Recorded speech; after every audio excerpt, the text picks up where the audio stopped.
변함없이 주님을 믿는 믿음으로 말미암아 이렇게 예배 자리에 나오신 우리 모든 성도님들을 주님을 환영하고 축복합니다. 우리 사랑하는 성도님들은 지난 연휴 동안 어떻게 잘 지내셨습니까? 기대하지 않았던 아멘이 나왔네요.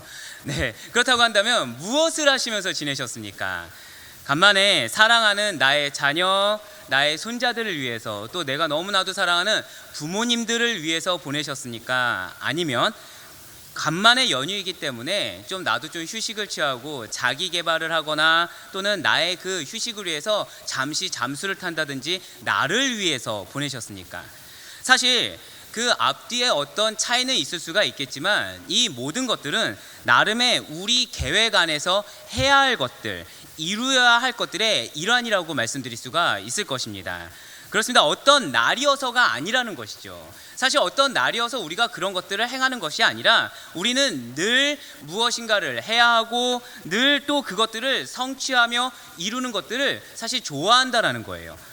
스스로 무언가를 완수했을 때 성취감이 듭니다. 그리고 스스로 무언가를 완수했을 때 그런 자신에게 칭찬해주고 싶고 나름의 상급을 주고 싶어 한다라는 것이죠. 목표한 바를 이루는 것도 굉장히 좋습니다. 그렇지만 상대적인 평가에서 내가 그냥 개인적으로 목표한 바를 이루는 것도 물론 좋지만 어떤 상대적인 평가에서 우월해지는 것도 꽤 괜찮은 기분이 든다라는 거죠.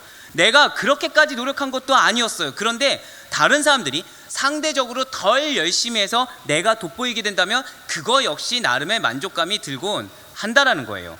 절대적이든 상대적이든 아무것도 없는 무에서 유를 만들어가는 것, 무언가를 이루어가는 것들이 사실 모든 인간들의 관심사라는 것이죠. 도전하고 성취하고 또 모험하고 달성하고를 반복합니다. 그러면서 그 과정 가운데 인정받고자 한다는 거예요. 칭찬받고 싶고 나름의 소유욕도 갖고 싶고 나름 내가 성취욕을 가지고 이렇게 인정받는 거. 근데 나 혼자만 인정하는 것이 아니라 주변 사람들에게까지 인정받는 것을 우리는 원한다라는 거죠. 덕분에 우리는 과거와 달리 더 발전되고 향상된 상태를 누리고 있는 것은 맞습니다. 그런데 과연 무엇 때문에, 과연 무엇을 위해서 우리는 이루려고 하는 것입니까? 또 우리는 무엇을 이루는 것이 맞고 또 우리는 무엇을 이루어서는 안 되는 것입니까? 분명한 것은 세상의 모든 어떠한 이루는 것들은 사실 다 유한한 거라는 거죠. 한번 여쭤보고 싶은 게 있어요. 이 가운데 부모님 되신 분들은 작년에, 한 2, 3년 전에 나의 사랑하는 자녀가 어버이날에 무엇을 선물했는지 혹시 기억나십니까? 돈 외에, 카네이션 외에 사실 가물가물해진다라는 거예요. 점점. 분명히 자녀가 부모를 사랑하는 마음은 변함이 없겠지만 그것을 표현하는 것, 무언가를 하는 것은 점점 가물가물해질 정도로 뒷전으로 점점 사라지게 되고 앞에 해주는 것들만이 기억에 남게 된다는 거죠. 그와 마찬가지로 가치 역시 또 변한다는 거예요. 분명히 그 당시 때는 자녀가 나에게 해줄 수 있는 것 중에 가장 좋은 것을 해준 것이 맞고 자녀의 입장에서도 내 형편에서 가장 좋은 것을 해준 것이 맞았겠지만 그것이 그 다음에 됐을 때 또 그 다음에 했을 때는 그 가치가 사실 퇴색되거나 좀 더 나은 것을 해줄 수 있게 발전한다라는 거죠. 그리고 인간의 역사 마찬가지라는 거예요. 점점 성경 말씀대로 종말을 향해 치닫고 있다는 것이죠. 세상에서 이루는 것 중에 또 다 좋은 것만 있는 것도 아닙니다. 어떤 것은 굉장히 파괴적이어서 사실 이루지 않는 것이 낫다라는 거예요. 그래서 세상에서 이룬다라는 것은 그 어떠한 동기가 어떻든지 간에 분명한 한계와 경계선이 존재한다라는 거죠. 그런데 성경의 이름은 다르다라는 거예요. 성경의 이름은 모든 인류에게 가장 유용하고 가장 혁신적이라는 사실입니다. 왜입니까? 죄와 멸망이라는 그 저주의 상태를 구원과 영생이라는, 죄와 멸망이라는 그 저주의 상태를 구원과 영생이라는 최적의 상태로 바꿔주는 과정, 이 모든 것이 이루어진 무대가 바로 성경이기 때문이라는 것이죠. 그렇기 때문에 이러한 성경은 세상과 달리 하나님의 구속사적인 관점에서 우리는 바라봐야 하는 것입니다. 그렇기 때문에 이러한 성경은 인본주의적인 관점이 아니라 신본주의적 관점에서 우리가 이해하는 것이 아니라 받아들여야 한다는 것이죠. 단순히 한 개인의 관점이나 어떤 한 사회의 관점으로는 절대 해석이 불가능한 것이 우리가 바라보고 있고 우리가 믿는 성경이라는 거예요. 이러한 성경은 구약과 신약 전체가 하나님의 말씀, 즉 언약의 성취를 여러분과 저에게 보여주고 있다라는 것이죠. 창조는 말씀하시되 이루어지는 것이고, 이스라엘의 그 전 역사도 하나님의 말씀이 사실은 이루어지는 과정이라는 거예요. 역시 사랑하는 우리 성도님들을 향한 하나님의 말씀은 반드시 이루어지는 것이고, 여러분들의 삶 전체 역시도 하나님의 말씀이 이루어지는 과정이라는 사실을 반드시 먼저 믿으시길 바랍니다. 누구를 통해서요? 나를 통해서. 누구를 통해서요? 옆에 있는 아내, 남편을 통해서도 물론 이루어지겠지만, 궁극적으로 하나님의 말씀이 여러분들 자신을 통해서 이루어지는 과정, 나의 삶은 그래서 나의 것이 아니라 하나님의 말씀이 이루어지는 과정이라는 사실을 먼저 반드시 믿으셔야 한다는 것이죠. 그렇습니다. 신약 역시 두말할 나위가 없다라는 거예요. 하나님의 계획이 예수 그리스도, 우리의 구주 되시는 예수 그리스도를 통해서 완벽하게 이루어졌습니다. 그렇습니다. 말씀은 반드시 이루어집니다. 그것도 말씀은 아멘으로 화답한 우리 성도인들 삶 가운데 완벽하게, 그리고 선하게, 그리고 합당하게 이루어집니다. 이 말씀을 믿으십니까? 네, 그렇습니다. 반드시 이렇게 선하고 합당하게 이루어지는 그 말씀 가운데, 특별히 오늘 본문 말씀은 베들레헴에서 아기 예수가 탄생한 이후에 이루어진 내용이라는 거죠. 무엇이 이루어진 것입니까? 크게 두 가지를 하나님은 이루려 하셨어요. 그 첫 번째는 애굽 피신과 유아 학살이 이루어졌다라는 것이죠. 주의 사자가 요셉의 꿈에 나타나서 무엇인가를 지시합니다. 한번 13절 말씀을 한번 보시길 바래요. 지금 13절 말씀을 보시면 무엇을 요셉에게 지금 명령하고 있습니까? 애굽으로 피신하라는 거예요. 왜입니까? 헤롯이 아기를 찾아 죽이려고 하니, 즉 헤롯이 아기 예수를 찾아 죽이려 하기 때문에 애굽으로 피신하라는 것이죠. 그래서 요셉은 밤에 일어나서 아기 예수와 마리아를 데리고 애굽으로 피신하게 됩니다. 아기 예수 가족은 헤롯이 죽기까지 애굽에서 피신하였어요. 그런데 이 애굽으로 피신했던 것이 단순히 표면적인 환경이나 어떤 억압 때문에 이루어진 것이 아니라는 거죠. 이것은 주께서 선지자를 통하여 말씀하신 바를 이루려 하심이라는 거예요. 그 선지자가 누구입니까? 바로 호세아인 것입니다. 바로 호세아 11장 1절 말씀입니다. 이스라엘이 어렸을 때 내가 사랑하여 누구를 애굽에서 불러냈다고요? 내 아들을 애굽에서 불러냈거늘. 아멘. 그렇습니다. 이것은 진정으로 정확한, 굉장히 정확한 말씀의 성취라는 거예요. 성경은 이처럼 한치의 오차가 없다라는 것이죠. 베들레헴에서 태어난 예수님께서 왜 애굽으로 가신 것입니까? 표면적인 이유는 헤롯이 아기들을 다 학살하려고 했기 때문에 헤롯을 피해서 도망간 것이 맞습니다. 그렇지만 진짜 이유는 주께서 선지자를 통하여, 정확히 선지자 호세아를 통하여 말씀하신 바를 이루려고 하신 것, 이루려고 하셨기 때문이라는 것이죠. 누가 말씀하셨다고요? 주님께서 말씀하셨고 그것이 완벽하게 이루어졌다라는 것입니다. 그러면 궁금증이 생기게 돼요. 아니, 신약의 아기 예수를 애굽으로 피신하게 하신 것이 주님께서 구약의 그 선지자를 통해서 말씀하신 거라고 하셨는데, 아니 예수님은 아직 태어나지도 않았던 그 시기에 어떻게 구약의 선지자를 통해서 말씀하십니까? 라고 이렇게 묻는다고 한다면 이것은 가장 바람직한 궁금증입니다. 사실 이전에 우리가 먼저 반드시 잊지 말아야 될 사실이 있습니다. 그것은 창세전부터 삼위일체 하나님은 일하셨다라는 것이죠. 이 땅이 창조되기 전부터, 창조하는 그 당시에도, 노아의 방주 사건에서도 믿음의 아버지 아브라함이 살아있었을 때에도 예수님은 계속 살아 계셨다라는 거예요. 하나님의 아들 되시는 예수님께서는 구약과 신약 그 전체에서 성부 하나님, 성령 하나님과 같이 살아계셔서 모든 역사를 주관하셨고 모든 역사를 계획하시며 모든 역사를 섭리해 주셨다라는 것이죠. 그 예수님께서 이렇게 삼위일체 하나님과 동시에 같이 일하셨던 그 예수님께서 또 예레미야 선지자를 통해서는 어떻게 말씀하셨습니까? 예레미야 31장 15절 말씀입니다. 여호와께서 이와 같이 말씀하시니라. 라마에서 슬퍼하며 통곡하는 소리가 들리니 라헬이 그 자식 때문에 애곡하는 것이라. 그가 자식이 없어져서 위로받기를 거절하는도다. 아멘. 그렇습니다. 이스라엘 민족의 어머니가 누구이겠습니까? 바로 라헬이에요. 이스라엘 민족의 어머니라고 할 수 있는 이 라헬이 지금 자식이 없어서 슬퍼하고 있다는 것이죠. 이것을 헤롯에 의한 유아학살 때 어머니들이 흘린 눈물로 봤을 때 이것은 예레미야 선지자의 예언이 성취된 것으로 볼 수 있다라는 거예요. 그런데 여기서 우리가 주목해야 될 것이 있죠. 그것은 하나님께서 이 라헬이 흘린 눈물을, 그리고 이 이스라엘 사람들 헤롯에 의한 유아학살 때 어머니들이 흘린 이 눈물을 기쁨으로 바꿔주셨다라는 거예요. 무슨 뜻이죠? 하나님께서 지금 라헬이 누가 없어서 애곡하고 있죠? 자식이 없습니다. 근데 그 라헬에게 요셉과 베냐민을 주심으로 말미암아 이 라헬의 통곡을 위로와 기쁨으로 바꿔주셨어요.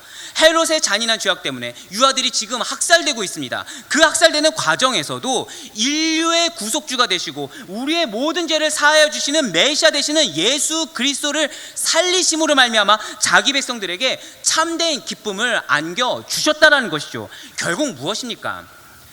주님께서 저와 여러분들을 통해서 일하신다라는 것을 여러분들은 믿으십니까?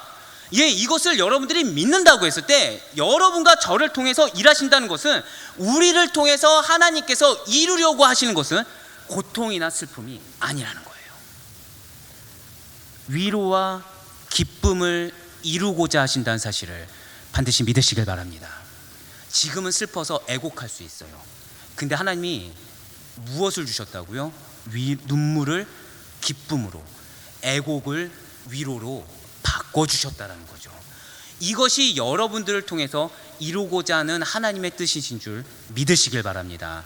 그래서 지금 눈앞에 슬픔이 있을 수가 있어요. 지금 눈앞에 괴로움이 있을 수가 있어요. 내 마음에 평강이 없을 수도 있어요. 그러나 궁극적으로 하나님이 이런 나를 통하여 역사하고자 하시는 것, 이런 나를 통하여 일하고자 하는 것은 결코 나의 눈물, 나의 괴로움, 나의 두려움, 나의 슬픔이 아니라 이것을 오히려 위로하시고 기쁨과 감사로 하나님께 영광 올려드리는 그 삶으로 전환하기를 원하신다는 사실을 믿는 믿음이 여러분과 저의 것이라는 것입니다. 그렇기 때문에 주님께서 저와 여러분들 통해 무언가를 이루려고 하실 때 주저하거나 염려하지 마시길 바랍니다. 될지 안 될지, 혹시 이거 될까? 정말 이거 가는 거 맞아? 라고 하면서 먼저 사서 걱정하는 그 기유 역시도 없애시기를 바랍니다. 눈앞에 놓인 환경을 나의 작은 판단으로 결정지어서는 안 된다라는 거예요. 나에게 주신 말씀은 반드시 누구를 통해 이루시는 것입니까? 나에게 주신 말씀이에요. 그 하나님은 나를 통해서 역사하시겠습니까? 다른 사람을 통해 역사하시겠습니까? 한번 따라해 보실까요? 나를 통해 반드시 역사하신다. 이 말씀을 믿으십니까? 네, 바로 그거예요. 여러분들을 통해 주신 말씀은 저 임동현을 통해서 이루시는 것이 아니라 여러분들을 통해서 이루실 것이며 그 이루어지는 것이 가장 여러분들에게 합당하고 선한 결과를 주실 거라는 것이죠. 할렐루야. 이것만큼 기쁜 게 어디 있겠어요. 그렇기 때문에 우리에게 말씀을 허락하셨다는 것이 이렇게 가장 큰 위로요 기쁨이 된다는 것입니다. 이것 또한 반드시 확신하시고 이것 또한 반드시 믿으시며 이것 또한 반드시 감사할 수 있는 여러분과 저의 삶이 되기를 간절히 축원합니다. 네, 먼저 첫 번째로 하나님이 이루려 하신 것은 이 애굽 피신과 유아 학살이 하나님이 이루려 하시는 첫 번째 이루어짐이라는 걸 우리는 알게 되었어요. 그렇다고 한다면 오늘 본문에서 하나님이 이루려 하신 그 두 번째는 이스라엘 귀환과 나사렛 정착입니다. 하나님께서는 이스라엘을 애굽으로부터 불러내셨어요. 그것처럼 마찬가지로 예수 그리스도 또한 애굽에서 불러내어 이스라엘 땅으로 다시 돌아오게 하셔야만 했다라는 것이죠. 예수님께서는 구약의 예언된 바와 마찬가지로 이스라엘 땅에 살아있으며 유월절 어린 양이 되어서 예루살렘에서 죽으셔야만 했습니다. 따라서 오늘 본문에서 나와 있는 이 19절에서 21절이 증거하고 있는 것처럼 그 예수님의 가족은 이스라엘로 귀환하게 되었다라는 것이죠. 헤롯이 죽자마자 주의 사자가 요셉의 꿈에 다시 나타납니다. 그리고 애국으로 피신하러 했던 것처럼 이스라엘 땅으로 가라고 지시했다라는 거죠. 그래서 요셉은 아기 예수와 마리아를 데리고 이스라엘 땅으로 귀환하게 되었다라는 것입니다. 여기서 우리가 간과하지 말아야 될 것은 결코 요셉 스스로가 결정한 것이 아니라는 거예요. 어떠한 사회적인 영향과 환경의 변화로 요셉이 하나님의 말씀을 듣지도 않고 스스로 그런 결정을 할 수밖에 없었던 것도 절대 아니라는 것이죠. 요셉은 주의 사자가 지시한 대로 순종했다라는 것입니다. 그런데 요셉이 이 주의 사자가 지시한 대로 순종하자마자 주의 뜻이 성취되었다라는 거예요. 아니 주님, 대체 애굽으로 옮겨간 지 얼마나 되었다고 다시 돌아가라고 하십니까? 라고 항변하지 않았다라는 거예요. 주의 사자가 지시한 대로 순종하자마자 주의 말씀이 성취되는 놀라운 역사가 일어났다라는 것이죠. 사실 우리는 늘 기적을 원합니다. 우리는 늘 은혜 충만한 삶을 원해요. 하나님의 일하심을 보고 싶어요. 주의 인재를 체험해서 그 뜨거움이 회복되었으면 좋겠습니다. 성령의 충만함을 경험하길 원해요. 믿음의 역사를 경험하길 원합니다 라면서 우리는 하나님의 역사하심을 바라고 또 기도한다라는 것이죠. 그렇다고 한다면, 진실로 하나님의 역사를 원하신다고 한다면 주의 음성이 내 뜻과 다를지언정 그 앞에 자복하며 순종할 수 있는 여러분과 저의 믿음이 되기를 간절히 축원합니다. 그렇다고 한다면 오늘 요셉처럼 하나님이 말씀하신 대로 행하고 하나님이 말씀하신 대로 순종한 즉시 그 모든 놀라운 성취를 우리는 감사하게 체험하고 목도할 수가 있다라는 거예요. 순종하는 그 과정 가운데 우리는 생생하게 살아 역사하는 말씀을 경험하게 된다라는 거죠. 혹시 어느 순간부터 내가 말씀을 봐도 졸리거나 내가 메시지를 들어도 마음에 찔림이 없거나 내가 말씀 가운데 예배 가운데 있어도 그 예배에 집중하지 못하고 계십니까? 그렇다고 한다면 이 순간 내가 회개하고 온전히 하나님 말씀에 전부 다 자복하겠다는 그 믿음의 결심을 했을 때 주시는 은혜가 있다는 사실을 반드시 확신하시길 바라요. 왜입니까? 사단은 여러분들이 은혜 받는 걸 절대 원치 않는다라는 거죠. 그렇기 때문에 이 말씀을 통한 은혜가 있기 때문에 그 말씀이 안 받아들여지게 하는 것입니다. 이 예배가 여러분들에게 선한 영향력과 선한 열매를 맺게 할 것이기 때문에 그 예배를 피하게 한다라는 거죠. 기도가 하나님이 원하시는 기도를 들었을 때 그 하나님의 음성대로 나아갈 수 있는 놀라운 선한 결과가 있기 때문에 그 기도를 게을리하거나 형식적인 기도를 하게 하거나 기도에 집중하지 못하게 사단은 유혹한다라는 거예요. 그렇기 때문에 혹시 지금 내 마음 가운데 어려움이 있거나 말씀이 저어되거나 예배가 형식적이거나 기도가 점점 정형화되어 가고 있다면 그 순간 돌이켜서 하나님의 놀라운 은혜를 맛볼 수 있는 그 귀한 열매가 여러분의 것이 되기를 주님의 간절히 축원합니다. 그러나 가만히 있으면서 하나님, 근데 이것 먼저 해주세요. 그러면 내가 순종하겠습니다 라는 거래가 여러분과 저의 것이 아니길 바랍니다. 하나님이 원하시는 수준으로 순종하지도 않으면서 그 이상의 것을 바라는 헛된 시도도 없으시길 바랍니다. 아무것도 행하지 않고 이미 말씀을 주셨음에도 불구하고 그 주신 말씀을 받아들이지도 않고 주신 말씀을 믿지도 않으며 주신 말씀을 확신하지도 않고 감사하지도 않으면서 해보려는 시도조차 없으면서 아, 예수님은 정말 살아계시는 거 맞아? 왜 나를 이렇게 고통스럽게 하는 거야? 왜 나로 하여금 이렇게 후회하는 길을 먼저 걷게 하신 거야? 그 순간 돌이키게 하시지 왜 나로 하여금 이 절망감을 느끼게 하는 거야? 예수님 대체 저에게 무엇을 말씀하시는 것입니까? 좀 명확하게 말씀해 주세요 라고 되묻지 마시길 바랍니다. 요셉처럼 이미 말씀을 주셨다는 거죠. 그럼 그 말씀을 붙잡고 하나님의 말씀이 나의 생각, 나의 감정보다 더 위대하고 크다는 사실을 믿는 믿음으로 말미암아 그 길을 감사함으로 걸어서 하나님의 일하심을 체험하는 여러분과 제가 되길 간절히 소망합니다. 이 주의 말씀에 순종했어요. 누가요? 요셉이. 이 주의 말씀에 순종한 요셉이 애굽으로 피신할 때도 이 주의 말씀에 순종한 요셉이 이스라엘 땅으로 다시 귀환할 때도 결코 자신의 생각과 계획이 아니었다는 거죠. 그저 주의 사자의 지시를 따랐다는 것입니다. 이사를 경험해본 우리 많은 성도님들이 계실 거예요. 한번 생각해 보세요. 갔어요. 간 지 얼마 되지 않았어요. 이제 슬슬 정착할 만 됐어요. 근데 갑자기 옮기라는 거죠. 옮기실 수 있으시겠습니까? 힘들다는 거예요. 그러나 그 힘든 거를 하나님의 뜻이 더 원대하고 그 뜻이 나에게 가장 선하다는 사실을 믿었을 때 하나님의 일하심을 체험할 수가 있다는 것입니다. 그런데 이제 중요한 게 있어요. 예, 좋아요. 이제 순종했어요. 요셉이 순종하기로 했어요. 그럼 이스라엘 땅 어디로 가야 하는 것입니까? 이스라엘 땅 중에 어느 지역으로 가야 하는 것입니까? 예, 우리는 성경을 보니까 이제 베들레헴, 예루살렘 이렇게 나와 있는 걸 알겠죠. 근데 이스라엘 땅 가운데서도 그는 조상 다윗의 고향인 베들레헴에서 살기 위해서 그곳으로 가고자 했을 거라는 거죠. 왜입니까? 한번 22절 말씀 한번 보시길 바래요. 지금 요셉이 애굽에서 나올 때 이 갈릴리 나사렛에서 갈 계획을 정하지 않고 나왔음을 사실은 22절이 지금 말해주고 있다는 거예요. 애굽에서 이스라엘로 귀환하던 도중에 요셉은 지금 한 가지 사실을 듣게 되었어요. 그게 무엇입니까? 22절에 나와 있는 것처럼 헤롯의 뒤를 이은 아켈라오가 유대의 임금이 되었다는 걸 들었다는 거죠. 근데 그 다음에 지금 거기에 가기를 어떻게 했다고요? 무서워했다는 거예요.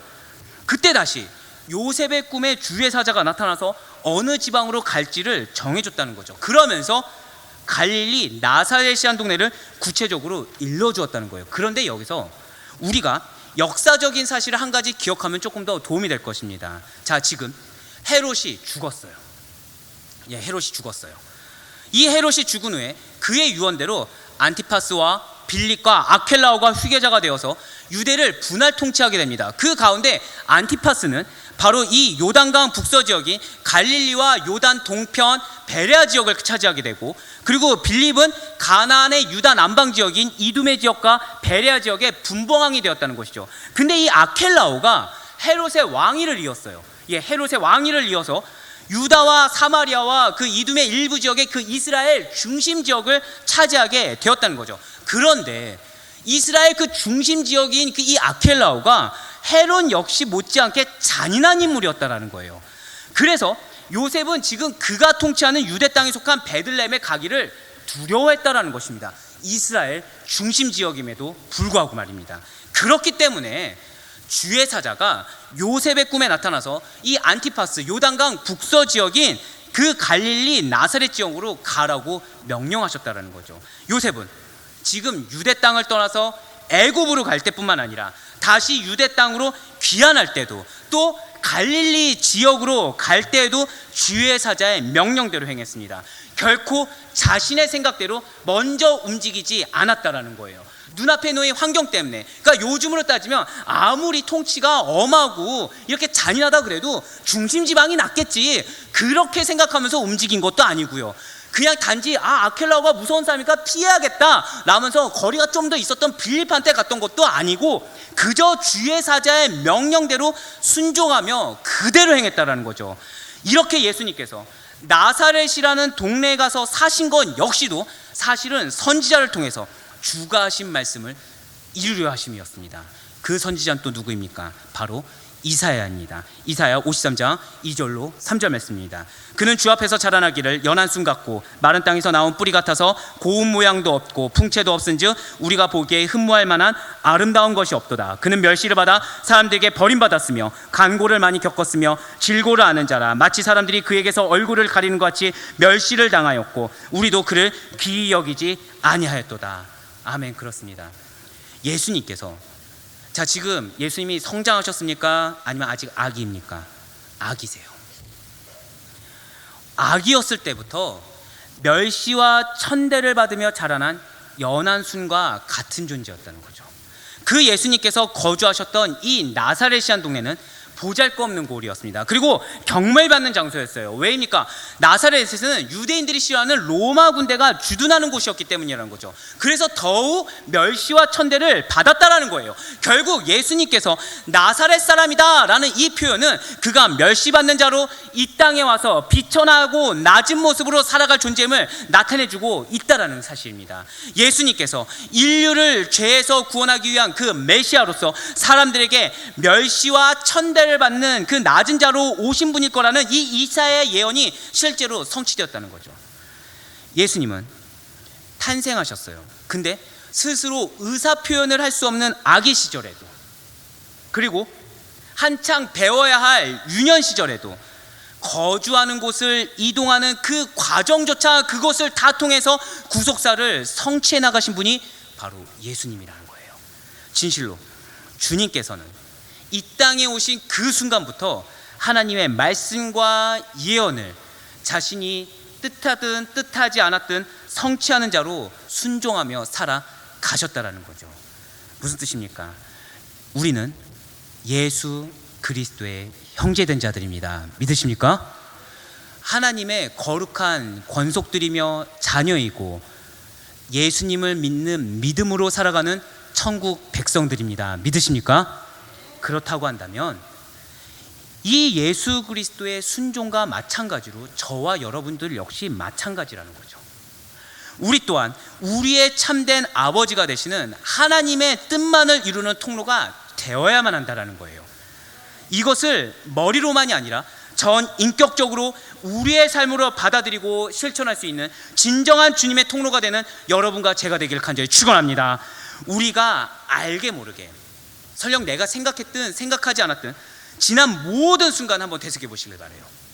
사실은 지난 모든 순간을 하나님께서는 오직 당신의 뜻을 이루시기 위해서 사용하셨다라는 거죠. 그것을 믿고 먼저 감사할 수 있는 여러분과 제가 되기를 간절히 소망합니다. 하나님은 분명히 우리에게 망각의 은혜를 주셨어요. 근데 이 망각의 은혜를 하나님은 우리의 죄된 본성들, 우리의 부정적인 것들, 우리의 불평, 불만 이런 것들을 지워버리고 하나님의 은혜를 기억하며 감사하며 살라고 준 것인데 사탄은 거꾸로 뒤집는다는 거죠. 그래서 나의 나의 고통, 나의 두려움, 이렇게 내가 손해봤던 것들 이런 건 다 기억하게 해요. 근데 하나를 잊어버리게 하죠. 그것이 무엇입니까? 은혜를 잊어버리게 한다라는 거예요. 받은 은혜를 먼저 되새기고 감사할 수 있는 여러분과 제가 되길 간절히 소망합니다. 그렇습니다. 우리가 알게 모르게 사실 하나님은 우리를 당신의 통로로 사용하고 주고 계세요. 그 증거가 앞에서 말씀드린 대로 말씀을 이루고 계시다라는 것이죠. 우리는 크고 놀라운 그러한 하나님의 뜻과 계획을 다 알지 못하는 자들입니다.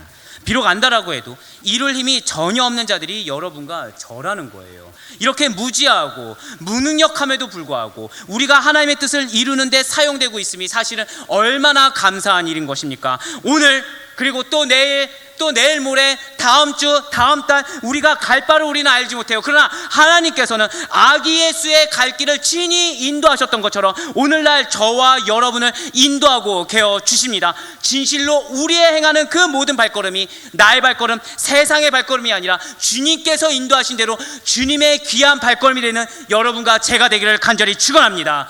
즉시로 순종한 요셉과 예수님과 같이 항상 순종하는 믿음으로 살아가시면서 저와 여러분을 통해 세상의 뜻, 사단의 뜻, 사람의 뜻이 아니라 온전히 하나님의 뜻만이 이루어지는 놀라운 은혜와 축복이 임하기를 간절히 축원합니다. 이제 말씀을 맺겠습니다. 저와 여러분에게는 각자의 이름이 있지만 우리의 공통점은 그리스도인이라는 아름다운 이름이 있습니다. 그렇지만 또 하나를 감히 덧붙인다고 하자면 그것은 주의 뜻을 이루는 자, 단순히 교회를 나가기 때문에 기독교인이 아니라 예수님을 믿는 주의 뜻을 이루는 자가 우리는 반드시 되어야 할 것입니다.